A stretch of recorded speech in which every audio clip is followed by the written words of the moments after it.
신율의 뉴스 정면 승부 2부 시작하겠습니다. 오늘 2부 저스티스 리그인데요. 정말 요새 법적으로 따져볼 게 많죠. 바로 그런 문제들 변호사 두 분과 함께 생각해보는 그런 시간입니다. 오늘도 두 분 변호사 모셨습니다. 한 분씩 소개해드리겠습니다. 먼저 윤기찬 변호사님이십니다. 안녕하십니까? 네, 안녕하십니까? 예, 그리고 조기현 변호사십니다. 어서 오십시오. 네, 안녕하세요. 조기현입니다. 오늘 지금 김건희 씨가 특검에 나가 있나요? 그죠? 조사받고 있는 거죠. 조사받고 있죠. 근데 뭐 오늘도 그 과거처럼 진술 거부권은 계속 사용할까요? 어떻게 보십니까? 진술 거부권이라기보다는 선별적으로 아마 짤막한 답변인 걸로 전해지고 있는데요. 근데 아마 저는 예상은 진술을 좀 할 걸로 생각을 했는데 아마 이제 목걸이가 이제 그 주된 신문 사항이잖아요. 오늘 같은 경우엔 그 통일교 목걸이 등. 근데 전성배 씨가 영장 받는 상황이기 때문에 아직 구속은 안 됐죠. 그렇죠. 영장 심리. 그러니까 본인은 뭐 영장 실질 심사 참석하지 않겠다. 뭐. 네, 그냥 대면 없이 서류 예. 심사로 끝나는데 전성배 씨의 진술이 그 어떻게 변할지에 따라서 김건희 여사의 진술도 영향을 받을 가능성이 크거든요. 더군다나 뭐 방송사에서 보니까 뭐 오늘 저녁인가 전성배 씨 단독 인터뷰 기사가 나온다. 아, 그래요? 뭐 아까 보니까 어디 떴더라고요. 그래서 그렇다면 지금 진술을 하게 되면 그 전성배 씨의 진술하고 또 안 맞는 부분도 있을 수 있고 그래서 아마 안 하는 수밖에 없는 것 아닌가라는 개인적인 생각이 드네요. 야, 어느 방송사인지 궁금하네요. 예. 김건희 여사는 아마 이제 앞으로 수사 과정에서 구체적으로 자기가 반박하고 부인할 수 있었다고 생각한 부분들이 두 번 조사 과정에서 진술을 하면 할수록 불리하게 된다. 이렇게 판단을 한 것 같습니다. 아마 지금까지는 누가 봐도 저렇게 변명을 하고 저렇게 말을 바꾸면 구속영장 심사 때도 저 영장 발부될 텐데 이랬는데도 불구하고 뭐 이 반클리프 목걸이 관련해서 뭐 모조품 뭐 이렇게 해명 바뀌고 이런 것들을 보면서 그런데도 불구하고 부인하는 진술을 특검에 1차 조사 때 했다고 해서 무슨 근거로 저렇게 자신감이 있나 했었거든요. 근데 아마 1차 조사 이후 구속영장 발부되고 이런 상황을 보면서 본인이 그런 정도의 부인으로는 지금 이 상황에서 범죄 혐의 소명이 될 수 있다고 생각 안 할 것 같습니다. 아마 변호인들도 이제 그렇게 조력을 하고 있을 것 같고요. 그래서 주요 구체적 사실관계에 대한 진술은 거의 안 할 거고 단순하게 기억나지 않는다. 모른다. 뭐 이런 정도의 간단한 답변만 하고 있지 않나 싶습니다. 근데 이것도 제가 그 특검이 조금 전략적으로 영장을 너무 빨리 쳤다라는 생각을 해요. 김건희 씨. 예. 왜냐하면 이전 윤 대통령의 경우에도 사실은 수사 단계에서 구속영장 말고 체포영장의 위험 때문에 진술을 좀 많이 하는 경우도 있거든요. 그런데 출석을 하고 그러니까 윤 전 대통령 때는 내란 특검의 경우에 사실상 물론 뭐 다른 이유가 있을지 모르겠지만 윤 전 대통령이나 김건희 여사가 사실은 뭐 도망가거나 할 염려는 없잖아요. 증거인멸의 염려는 뭐 보기에 따라서 그건 평가 대상이지만 그렇다면 김건희 여사의 경우에도 다 하고 나서 뭐 영장 여부를 결정했으면 이 정도로 사태가 오지는 않지 않았을까. 그래서 통상의 경우에는 마지막에 영장 여부를 검토하는데 이번 특검의 경우에는 선제적으로 영장을 치더라고요. 그래서 좀 다소 좀 이례적이고 그것 때문에 진술을 좀 더 못 받는 게 아닌가 이런 개인적인 생각도 해봤습니다. 그렇죠. 구속이 됐으니까 뭐 더 이상 뭐 체포의 위협이라든지 이런 거를 사용할 수가 없으니까 그럴 수가 있는데 어제 오늘 지금까지도 이제 심평 변호사님의 말들이 화제의 중심이 되고 있는데 저희가 어제 직접 인터뷰를 했습니다. 제가 심평 변호사님. 근데 오늘 김건희 씨 측 변호인은 심평 변호사가 일부 발언을 왜곡하고 있다. 지금 김건희 씨의 법률 대리인이죠. 유정화 변호사는 이렇게 얘기했습니다. 어제 그러니까 20일 오후 본 변호인이 접견한 결과 한동훈이 배신하지 않았으면 무한한 영광을 누렸을 것이라는 발언은 김 씨의 입에서 나온 것이 아님이 명확히 확인되었다. 딱 이렇게 얘기를 했거든요. 어떻게 보세요 이거? 그렇지. 근데 그 말을 그대로 믿기가 어려워요. 김건희 여사는 관련돼 가지고 본인이 한 발언을 손바닥 뒤집듯 바로 뒤집는 일이 워낙 많았기 때문에 김건희 여사는 뭐 이 범죄 사실 관련된 부분도 그렇고 그 이전에 정치적 발언들도 그렇고 그냥 순간순간 즉자적 발언을 하는 편인 것 같아서 50분 동안 심평 변호사하고 접견이 이루어졌다고 하면 수많은 대화가 있었던 겁니다. 그 대화 내용 중에 비슷한 취지의 대화는 분명히 있었던 것으로 보이는데 이제 구체적 표현에 의해서 본인이 했던 것과 다른 뉘앙스로 해석된다 정도는 뭐 그렇게 볼 수도 있지만 아예 그런 발언이 없었다. 그건 아닌 것 같고 한동훈 전 대표 관련된 발언뿐만 아니라 뭐 이재명 대통령 장점이 뭐냐 이런 것도 묻기도 하고 또 서희건설 회장과 관련된 언급도 있었고 뭐 그것도 진짜인지는 아니라 뭐 잘 아니라 뭐 모르겠어요. 계속 저도 예. 계속 부인하고 뭐 아무도 있는데 모르죠. 둘이 얘기한 걸 어떻게 알겠어요?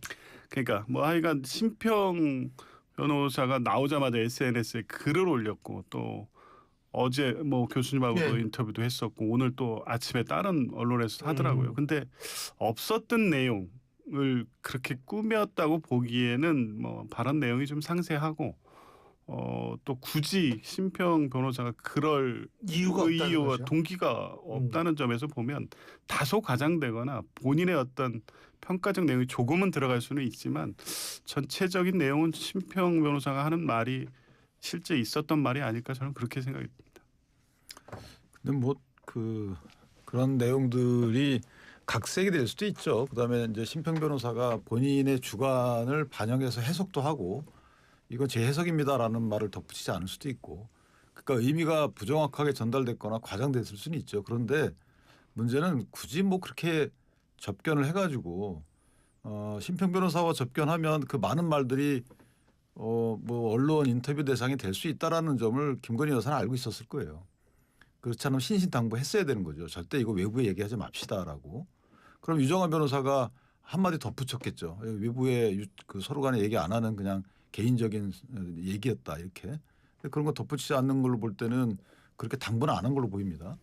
그런데 이렇게 심평 변호사처럼 외부 활동을 적극 하는 사람하고 저렇게 인터뷰를 오래 할 필요가 없어요. 지금 저 부분은 개인적으로 매우 부적절하다고 보는 것이 본인 수사와 관련된 그 부분도 그렇고, 왜냐하면 서희건설 관련된 언급을 하잖아요. 그럼 또 거기에 대해서 그럼 받은 거냐 안 받은 거냐에 대해서는 또 언급을 안 하고 있고, 이런 것들이 저는 좋아 보이지 않는 부분이 하나 있는 거고요. 그 수사기관에서 할 얘기입니다. 그 두 번째는 물론 한동훈 대표에 대한 평은 당내 여러 가지가 있죠. 사실은 뭐 계엄 전에 한동훈 대표의 행동에 대해서는 대통령과의 사실 뭐 갈등 이런 것 때문에 당세가 위축된 건 사실이에요. 그래서 총선에서 졌고 대패했고 그 대패가 의결 구도로 이어져서 뭐 계엄에 대한 평가를 떠나서 어쨌든 탄핵이라는 것이 인용이 됐고 가결이 됐고, 이런 거에 대해서는 한동훈 대표가 그 최종 책임이 대통령한테 많다 하더라도 비대위원장과 당대표로서의 책임도 있는 거거든요. 근데 여기에 대해서는 인정을 잘 안 하려고 하는 부분도 이 정치적인 입장 여하에 따라서는 좋아 보이지는 않는 거거든요. 이런 말들을 할 수 있죠. 근데 거기에 대해서 뭐 저렇게 구체적인 말을 했는지 여부에 대해서는 몰라도 어쨌든 면회 온 사람이거나 접견 온 사람하고 그런 말을 하는 건 저는 옳지 않아 보인다. 왜 밖으로 나올 가능성이 커 보이기 때문에. 그다음에 그 이재명 대통령의 장점 이 부분도 작정하고 얘기한 건 아니겠죠. 그러니까 조국 전 대표의 사면 관련해서 뭐 얘기하다가 그 사면 이 부분은 이재명 대통령이 후계자 키우는 부분 아니겠느냐 뭐 이렇게 토를 달 수 있는 거죠. 그 이재명 대통령 그런 뭐 후계자를 키우는 이런 부분은 장점이다 이렇게 얘기할 수 있는 거죠. 그걸 마치 키워가지고 뭐 이걸 힘주어서 얘기했다고 보여지지는 않거든요. 그런데 그걸 단락단락 해가지고 얘기하다 보니까 마치 이게 무슨 맥락이 있어 보이는 것 같은. 근데 저는 개인적으로 맥락이 있는 말로 보이지는 않아요. 맥락 있는 말로 보이기에는 너무 산만하고 그다음에 여파가 있을 법한 것이고 그 여파의 그 이 특징 패턴도 안 보인단 말이죠. 그냥 이것저것 막 갖다 쌓아놓은 거란 말이죠. 그래서 이 부분을 한 김건희 여사도 잘못됐지만 이 부분을 좀 어떤 여파가 있을지에 대한 생각이 시 언론과 인터뷰를 하셨어야 되는 게 심평 변호사이지 않았을까 개인적으로. 그래서 뭐 두 분 다 좀 아쉽다 개인적으로 생각합니다. 근데 뭐 하여간 이 심평 변호사께서는 뭐 김건희 씨 변호인 측이 이제 그렇게 얘기를 하니까 거기에 대해서 무대응하겠다 나는 자존심이 있기 때문에 무대응하겠다 지금 이렇게 한 사실 입장은 곤란할 거예요. 누구 말이 사실인지 우리는 알 수가 없지만 중요한 건 뭐냐면 난 그렇게 들어서 얘기를 했다라고 생각하면 상대방이 또 그렇게 나오는데 거기에서 반박하기도 뭐하고. 그죠? 그 뭐 본인이 하여간 좀 여러 가지로 복잡할 것 같다는 생각은 들기는 듭니다. 근데 뭐 누구 말이 사실인지 저희는 그거를 아직은 확인할 수 있는 상황이 아니기 때문에 거기에 대해서 뭐 우리가 이렇다 저렇다 얘기하기는 좀 힘들 것 같고요. 지금 김건희 씨 얘기 뭐 그 특검 얘기 저거 한다면 오늘 이제 얘기가 나올 부분 중에 하나가 그 뭐 여러 가지 있는데 통일교 관련 얘기 아닐까요? 어떻게 보세요? 왜냐하면 어제 JTBC인가에서 단독으로 보도한 거 그 통화 녹취 같은 것들을 공개했거든요. 부분적으로 어떻게 보십니까? 네. 네. 그렇죠. 오늘 아마 그 부분에 조사가 지금 집중되고 있을 겁니다. 예. 알선 수재 관련된 혐의인데 전성배 씨에 대해서 구속영장이 청구됐고 뭐 발부 가능성이 매우 높죠. 오늘 출석해서 소명하기를 포기했고 그냥 서면으로만 심사된다고 하면 특검이 전성배 씨가 부인하고 김건희 여사도 당연히 부인하고 있기는 하지만 그 윤 세계본부장의 진술 또 JTBC 등에서 그 단독으로 보도하고 있는. 근데 거기 단독을 많이 해요. 그러니까 제보가 많이 가는 거죠. 어떻게 그렇게 단독을 많이 하는지. 그러니까 그 내용들을 다 종합해 보면 지금 특검이 주목하고 있는 알선 수재의 범죄 사실이 상당히 소멸되고 있고 관련 증거를 특검은 지금 공개되고 있는 것보다 더 갖고 있다고 봐야 되겠죠. 아마 이제 그 부분은 오늘 집중해서 물을 텐데 이제 그 부분은 답변하기 힘들 겁니다. 아마 전성배 씨는 부인한다고 하더라도 이제 다른 증거가 나왔고 전성배 씨가 오늘 구속영장 실질 심사에 보인 태도를 보면 이후 심경의 변화를 일으켜서 진술의 태도를 바꿀 가능성도 있기 때문에 그런 내용들을 확인한 후에 어떤 대응을 하는 것이 김건희 여사로서는 낫다고 보기 때문에 아마 그게 아니라도 진술 거부권을 행사하지만 이 통일교 관련 알선 수재와 관련돼서는 진술하기는 어려울 것 같습니다. 그러니까 묘한 말을 전성배 씨가 하죠. 많은 사람들을 더 이상 힘들게 할 수는 없다. 질문. 저 그게 궁금하더라고. 뭐 누구 그렇게 많이 힘들었어요? 그 말은 이제 보통 이 수사 기관들은 전성배 씨의 진술이 딱 막힌 거잖아요. 어느 게 진실인지 모르겠지만 예. 어쨌든 난 목걸이를 받은 건 맞지만 잃어버렸다 이거잖아요. 예. 김건희 여사한테 전달하지 않았다. 그러다 보니까 진술이 중요해진 거죠. 물건도 어디에 있는지는 그 사람의 입을 통해서만 나올 수 있는 거고. 근데 그럴 때는 보통 수사기관이 주변 사람들을 족치죠. 네. 이것도 하고 저것도 하고. 그러니까 힘든 거죠. 주변 사람 다 이 주변 사람들을 족치는 거는 불어라 이거죠. 내 죄를 알렸다. 원님 재판을 하는 거예요. 그러니까 그런 통상 있었던 거거든요. 이게 뭐 유법인지 불법인지를 떠나서 그러다 보니까 난 더 이상 못 하겠다. 이 다른 사람 다치는 거 좀 너무 쉽지 않다. 그래서 나는 어떤 얘기를 하겠다라고 하는 그런 뉘앙스로도 해석이 돼요. 그런데 또 한편 보면 그러려면 사실 영장 실질 심사 현장에 가서 하는 게 맞거든요. 가가지고 그 현장에서 하게 되면 구속이 안 될 테니까. 그리고 만약 그런 내용의 진술을 특검에서 했다 그러면 영장 청구가 안 됐거나 또는 이럴 수는 있죠. 영장을 청구해서 나는 내가 배신한 게 아니고 실제 이거 어쩔 수 없이 한 거다라는 영장까지 발부받았지 않느냐라고 약간의 그런 뭐 배신의 정서를 누그러뜨리는 이런 포장을 한 걸 수도 있고 어떤 세계 중에 하나일 텐데 어쨌든 상당히 힘든 상황이었던 것 같아요. 전성배 씨가 많은 주변 사람들을 특검이 수사 대상으로 하고 족치지 않았을까. 너 불 때까지 하겠다 뭐 이런 식의 아직 시간은 많이 남아 있고 그러니까 지치는 거죠. 뭐 그런 상황에서 어떤 판단을 한 것이 아닌가라는 뉘앙스 있는 말을 한 것 같아요. 제가 볼 때. 저는 이게 단순한 수사 압박 때문에 이런 태도 변화가 있다기보단 본인이 그 부인하는 진술 자체가 사실 상식적으로 받아들이기 힘들잖아요. 그 그래프 목걸이하고 뭐 인삼차 등등 받았는데 잃어버렸다. 그러니까 김건희 씨한테 전달되지 않았다고 얘기를 했는데 윤 본부장과의 어떤 그 녹취록 또 이 메시지 주고받은 메시지 여기에서 누가 봐도 전달됐다는 게 이제 보이잖아요. 근데 특검이 딱 거기까지만 갖고 있겠느냐. 실제 이 목걸이 등 진본의 출처에 대해서 사실 수사가 상당히 진행됐을 수도 있어요. 그러면 다른 다 부인하고 있는 뭐 문고리 3인방 등이 계속 부인할 수 없는 상황으로 이제 가고 있을 수도 있는 거죠. 반클리프 목걸이가 그거였잖아요. 끝까지 다 부인했지만 특검은 이미 진본의 존재를 확인하고 있었던 그렇죠. 거잖아요. 그러니까 이 역시도 이제 더 이상 이 전성배 씨가 이 실체를 그런 식으로 부인하는 방식으로 버틸 수 없는 상황에 왔다. 아마 그게 아닌가 싶습니다. 근데 그 특검의 목적은 이게 단순히 특가법상의 알선 수재로 간다기보다는 특가법상의 알선 수재로 가면 뇌물공여죄 처벌을 안 받아요. 그게 서희건설이나 뭐 이런 쪽은 괜찮은 거죠. 근데 물론 그렇게 끝나지 예. 않을 것 같고요. 예. 특검 입장에서는 이게 뇌물로 갈 거예요. 그러니까 소위 형법상의 뇌물 또는 특가법상의 뇌물로 가서 그렇게 공여자 처벌 목적이 아니고 윤 대통령과의 이제 연관성 공모로 가겠죠. 그런 상황들을 다 물어볼 텐데 그러니까 전성배 씨 입장에서는 그게 곤란하죠. 그런 부분이 하나 있고 또 하나는 천수삼차 같은 경우에는 그 전화 녹취에 나오기 때문에 그 부분은 사실관계 그냥 인정의 문제라고 보고요. 판단의 문제라고 보고 그다음에 그 백 같은 경우에는 그 문고리 뭐 행정관 이 사람들의 진술 변화 여부에 따라서는 달리 판단받을 수 있지만 목걸이 그래프만큼은 전성배 씨의 진술 여하에 따라서는 그분 오로지 그 사람의 진술에 따른 거거든요. 목걸이만큼은 이미 어디서 사가지고 준 건 맞아요. 근데 이런 문제가 있다는 거잖아요. 그 윤영호 씨라는 사람이 문자로 전성배 씨한테 당신 목걸이 갖고 있는 거 안다. 돌려달라 이렇게 문자 보냈다는 거잖아요. 언론에 따르면 그러면 이제 그거는 또 전성배 씨의 말에 부합하는 듯한 진술이고 물론 시점이 중요합니다. 언제 그렇게 얘기했는지. 근데 그런 거 있고 목걸이를 정확히 김건희 여사한테 갔다라는 진술 내지 이런 건 하나도 없어요. 저희 상식적인 추정만 있는 거죠. 그러다 보니까 전성배 씨가 상당히 곤란을 겪을 만한 상황이었다. 특검 입장에서는 전성배 씨를 압박하는 수밖에 없었던 거죠. 네. 그런 상황에서 이제 힘들어했던 것 같고 그래서 그런 다른 사람들 너무 힘들어한다라는 문구가 어떤 의미인지 오늘 저녁이면 밝혀지겠죠.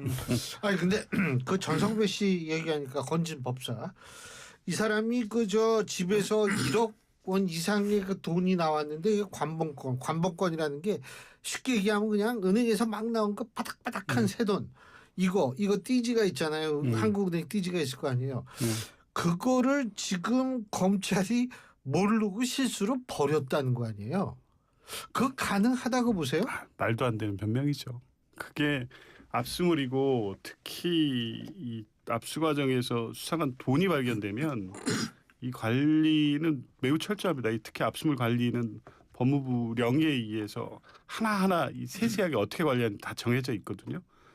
특히 이 관본권, 그러니까 돈은 원래 그냥 현금은 추적이 어렵기 때문에 뇌물 주고 이럴 때 돈으로 잘 현금으로 주잖아요. 근데 관본권이 발견됐으면 그 띠지하고 스티커에 이 돈과 관련된 정보가 다 들어있기 때문에 추적이 가능합니다. 예. 이걸 없앴다는 거는 추적이 못되게 할 의도가 분명히 있었다고 볼 수밖에 없는 거예요. 이걸 단순하게 검찰 수사 직원의 실수? 이건 그런 실수를 뭐 검찰에 어제부터 출근한 아무리 이 초짜 직원이라고 하더라도 그런 부분에 대한 관리에 대해서 세심하게 이 검사가 직접 지시해가지고 이거 특별히 잘 관리해야 된다고 얘기를 하는 정도의 이건 굉장히 중요한 증거물인데 그렇게 관리된다는 건 말이 안 되고 그것도 설명 내용도 이 돈 숫자 맞춰보려고 세다가 그냥 이렇게 쓰레기처럼 버려졌다 이런 취지잖아요. 관본권은 이렇게 포장돼 있으면 셀 필요가 없어요. 그 묶음 단위가 이 5만 원짜리로 딱 묶여 있어 5천만 원이 한 세트로 딱 돼 있기 때문에 그 풀어볼 이유가 없죠. 예. 근데 그걸 풀어서 돈을 거기서 세고 있었다고요. 이 자체도 사실은 이 받아들이기 힘든 변명이어서 검찰이 일단 이걸 작년 12월에 압수수색에서 발견해 놓고 그 뒤에 이제 비상계엄 내란 탄핵 과정에서 어떻게 할지를 계속 보다가 이게 문제될 것 같으니까 의도적으로 손을 댄 게 아닌가 이런 의심을 강하게 할 수밖에 없습니다. 그런데 그건 저는 약간 달리 보는 게 사실은 이제 보통 압수물 그러면 돈 자체로 보지 거기에 띠지를 생각하지 않아요.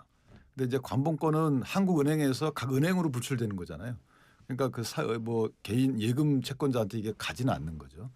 그런 상황이라서 이 사람들이 돈은 세긴 세야 돼요. 왜냐하면 이게 맞는지는 봐야 되는 거죠. 얼마인지를. 1억 6천만 원을 압수했는데 그중에 관본권이 5천만 원권이잖아요.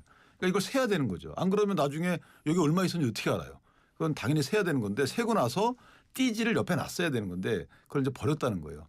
다만 이게 수사방해 목적이 없었던 것은 띠지를 촬영해 놨다는 거기 때문에 수사를 하는 거에는 전혀 문제가 없다는 거죠. 그래서 이 부분은 약간 사진이 있어요? 사진이 있다고 들리고 있어요. 그러니까 사진이 있으면 이 부분은 관본권 그 띠지 잃어버린 거에 대해서는 책임이 있지만 그 목적 여하에 대해서는 곡해할 이유가 없다 이런 생각이 들고 저는 근데 더 이상한 거는 이게 띠지 분실 이 부분이 아니고 그 띠지를 지금 왜 그 중요하게 보겠습니까? 이걸 추적해서 수사를 하기 위한 단서라는 거잖아요. 그럼 왜 아직까지 수사를 안 했냐 이거죠. 그 부분이 문제가 있는 거예요. 지금까지 그럼 한국은행 등을 뭐 압수수색하든지 뭐 해가지고 그 중요한 수사의 단서를 확보하고 있었으면 수사를 했어야 되는 게 그게 더 중요한 거지. 그리고 뭐 사진 찍어놨으니까 수사가 되겠죠. 띠지가 또 그렇게 중요한 거군요. 그 일반 사람들은 그거 잘 모르는데. 근데 이거 그래서 이게 수사가 지금 오늘 보니까 차상병 특검, 해병대원 특검은 30일 연장했더라고요. 30일인가 하여간 네. 더 연장을 1차 했고 연장했습니다. 1차 연장했고 나머지도 연장을 할지는 모르겠습니다만 어쨌든 그때까지는 계속 아마 관심을 받을 수밖에 없지 않을까 이런 생각이 듭니다. 자, 오늘 두 분 말씀 여기까지 듣죠. 고맙습니다. 예, 고맙습니다. 지금까지 윤기찬 변호사, 조기현 변호사 두 분과 함께했습니다.